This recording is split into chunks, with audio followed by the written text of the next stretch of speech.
7 سال لسر واندنا اندام رخصتنا سوز خباتکار امیر حامد را درباز دبن هیچی چاره نویساوی ندیاره لگوری که حسن حامد برای خباتکار امیر حامد لسر روپلا خویا فیسبوکی بلاف کریه که لگوری جدارین پشتراس کری برای وی امیر حامد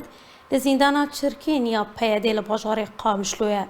دو روزا 11 هیوایه که سال 2014 امیر حامد جاری چکدارین پیاده و لباجار دربیسی روشافای کردستانی هات رواندن و پشتی که انا کسی لیسته که بناوی گرتیان پیشکشی مظلوم کوبانی گرانتوری پیانه که کر کناوی امیر حامد جی دناوا لیسته دبو قصده داخویانی یک بلاف کرو بر پرسایتی خواه بر رواندن امیر حامد داخویا کرن.